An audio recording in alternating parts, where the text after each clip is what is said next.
Mr. Y2K, welcome to Z90. Welcome to San Diego, bro. Thank you for having me. All right. Thank you for coming. You know, I really wanted to come at you with like a mirage of questions about the song and everything like that. But I just realized, dude, a lot of it speaks for itself. The hype is blowing up. It's getting bigger and bigger. What I wanted to know is, especially, just with like your type of creativity, did you expect when you were making the song to see the level of success that it was? Did you say, hey, this is my hit record? Or were you like, I'm just going to produce this and toss it out to the world and see what happens? When Alex and I finished that record, I immediately knew that it was going to be the record. But to be fair, I had no idea that it was going to get this big. Dang. It's weird because when you're looking at the streaming charts, it's like Post Malone, Ariana Grande, Taylor Swift, Y2K and Baby No Money. You know what I mean? It doesn't, like, who could predict something like that? Like, it's awesome, but definitely didn't expect that. That said, I did know the record was special. I'm not gonna lie. When I heard it too, something about it tickled my pickle. Love that. In the most loving way possible. I was like, why does this just sound so nice? And then going on TikTok, just the success that I'd seen on TikTok, I was like, dude, this thing is blowing up, and it's something special. And the one thing that I wanted to know is like, I want to know more about these people. I want to discover more about them. And going online, I'm not gonna lie. There's like a mystery behind you guys. I don't know how to explain. There's more than meets the eye. It feels like you guys can make different type. Like you're very versatile in making different types of music, and you have different type of influences. Like, what are some of the influences that that drive you to make music? Other musicians that I would consider influences of mine are The Cure, Enya, Tears for Fears, I like that. The Killers, Kanye, Pharrell, Mark Ronson, Dido. Hey, nothing wrong with some Dido, and hey, that used to be a big format back in the. You can say. Dude, ooh, Enya is the best. She rips. Have you ever met Enya before? No, I don't feel like no one's met Enya. I know. I feel like here's your Enya fun fact. She lives in a castle and has never been photographed wearing pants. Dang. Only skirts and dresses. I've always wondered whether she ages or not. I'm not gonna lie. I don't think she does. I also don't think she's ever played a show, and as far as I know, the only feature she's ever done was on the Lord of the Rings soundtrack. I know a lot about Enya. Man. I love it. I love it. Hey, dude, your cool points went up in my book. You know what I'm saying? No, but basically, I try to take a lot of influence from stuff that isn't similar to what I'm making. Like, my favorite artist is Elliott Smith. Dang. For reference. So, I'm kind of pulling from all over, and I'm glad that you said that you could tell that we make a lot of different stuff, because that's been a big focus of mine throughout the years. And when I'm dropping my new project, I have a producer project coming out in the next month or 2 months probably, called Dream Eater. And the idea of that is like, how can I pull all of these different influences and styles and make something that isn't the same as what you're hearing constantly over and over again, but still have it be like congruent. It's still pop music. It's still hip hop, Making M. I like that you're just making M music. Yeah. Making music, and hopefully people aren't like, what the hell is this? I don't think they will, because first and foremost, I love pop music. So at the end of the day, they're all going to be catchy, but I'm pulling references from all over. I love that. And I think the cool thing about that is your guys' wave is, and this is something that I think that this generation of music has been on, where I'm not gonna lie, even like people on radio such as myself have been late to the party, where there's no such thing as like no one listens to one genre of music anymore. No one puts together like, all right, if I listen to Dido, I can't listen to French Montana. People do that, and like, it's your guys' wave of music that's kind of putting that together, saying, hey, you can be versatile, you can make any type of music. Like, even the one thing I want to know about you is like, all right, you being a producer and being so versatile in it. Do you plan on like, doing shows like like some people say, oh, he's some people have said, oh, he's an EDM DJ. Some people are like, no, he's not. He's just makes productions.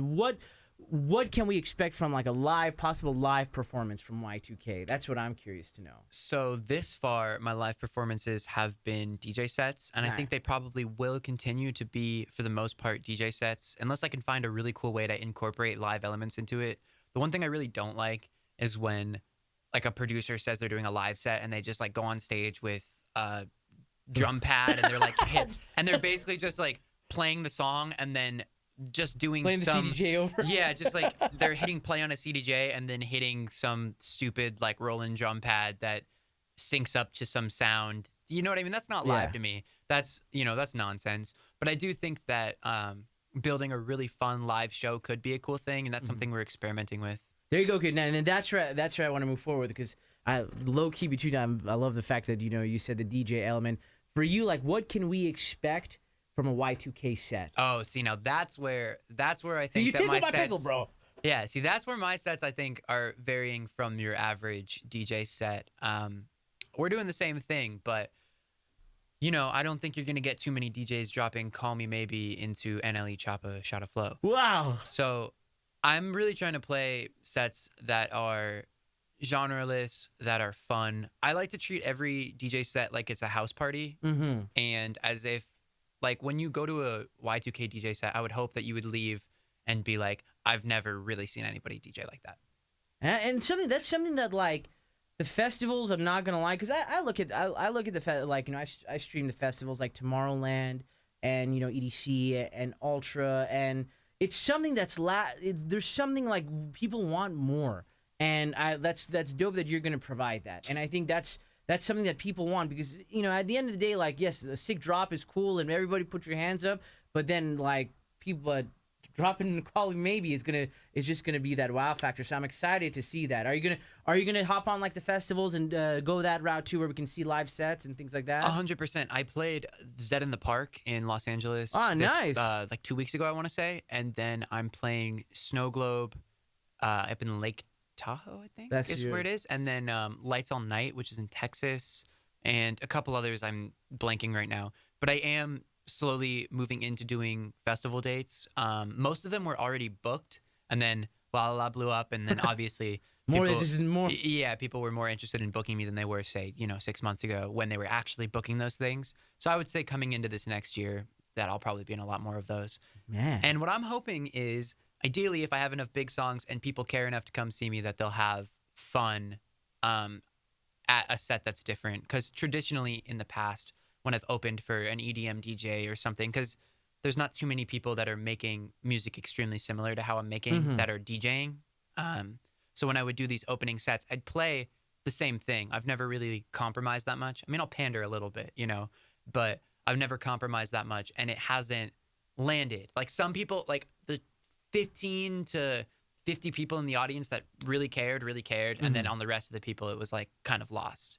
But my hope is that when you pull enough people in that like understand the vision and are down to have a DJ set that really is genre blending and isn't sticking to one build up drop format, that everyone will really enjoy themselves. And it's needed. It's direly. I'm sorry. From my perspective, I completely agree. That's why I don't like going to shows, because so many of them are very redundant.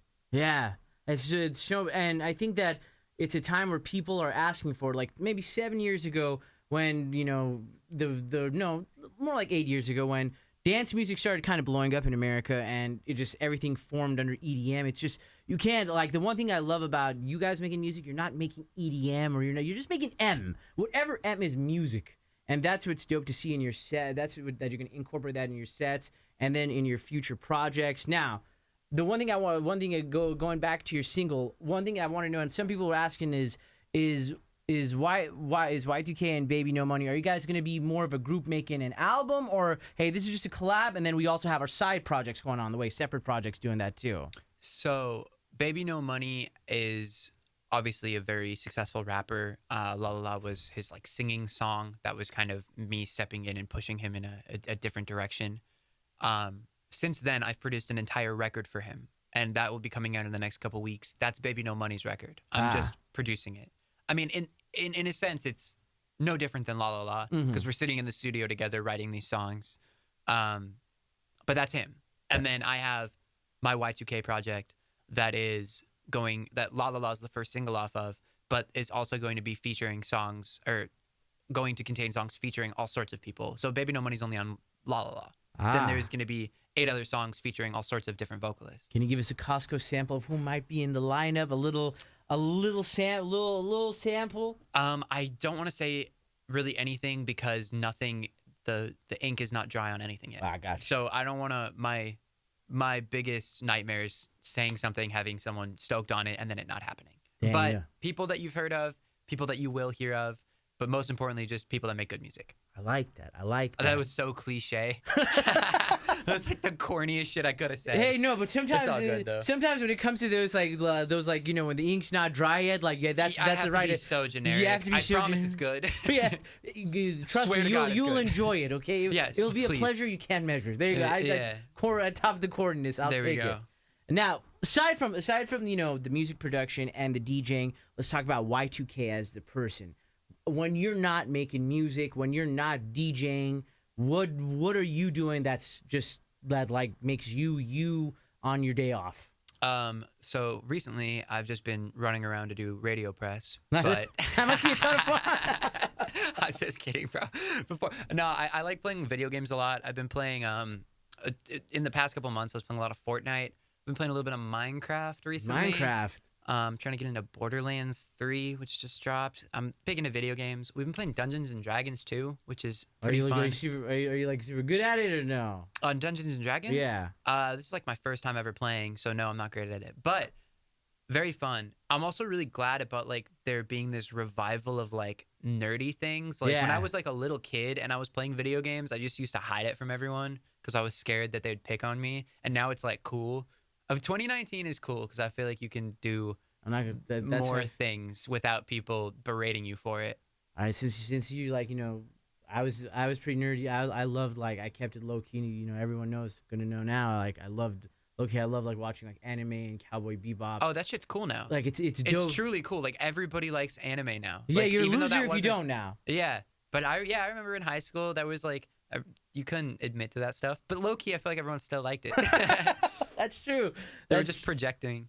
That's true. Now, for people that, oh my God, this guy is like, it's so cool. I love knowing more about him. Where can people find you? I know this is the most generic radio question, but trust me, it goes a long way. Where can people find you on social media? Oh man, I'll take any opportunity to plug myself. Let's go. It's Y2K2Y. Oof. Yeah, just Y2K 2Y. Forward and backwards, but only 1K. Now, for everyone that, you know, doesn't have like music for some reason, is not on iTunes and Spotify, where can they find you on iTunes and Spotify? Y2K. Without the 2Y. Just Y2K. I couldn't get Y2K on Instagram and Twitter, so I got a little creative with it. Now I'm hoping with the trademark and stuff, I can go take those inactive accounts and switch over to Y2K in the future. But for now, Y2K2Y on social media. Y2K is the name. That's what's up. Yeah. Okay, one last question. I know you know this is not going to be the first and last radio tour. So my last question is: when you get a moment to yourself tonight, when you go back home, when the press is over, the music, what is the first thing you're going to do? I have a meeting and I have to work on music. I'm trying to finish my record. I have no downtime right now. Grind never ends. Yeah, I mean, for the next like 3 weeks, grind doesn't end, and then after that, I'll probably won't talk to anyone for like 2 months. Does it get refreshing because you know everyone's just in your face talking like then like does alone time like mean something brand new now? I mean, I've always been big on alone time. That being said, I'm not like an introvert. I don't mind talking to people and stuff, but it is super nice being able to shut yourself in your room and just like play video games or do nothing. I like So, that. don't take that for granted. All right, we need to do over questions. All right, what's one of the favorite things you like to eat when you are relaxing? Oh, I don't care about food. I'll eat whatever. Bless your heart. Bless your heart. Yeah, like I that. don't eat meat, so like anything else. I'm big on cheese, I guess. Grilled cheese is cool. Mac and cheese, any variation of cheese, mozzarella sticks, cheese curds. That's what's up. Just, yeah, I love it. It's amazing. All right, Y2K. Any last words before we send you? Hopefully, you can enjoy some grilled cheese. Do your best. I like that. Do your best. There you go. There you have it. Do your best. Wise words from Y2K. Thank you, sir. You are the man. Farewell.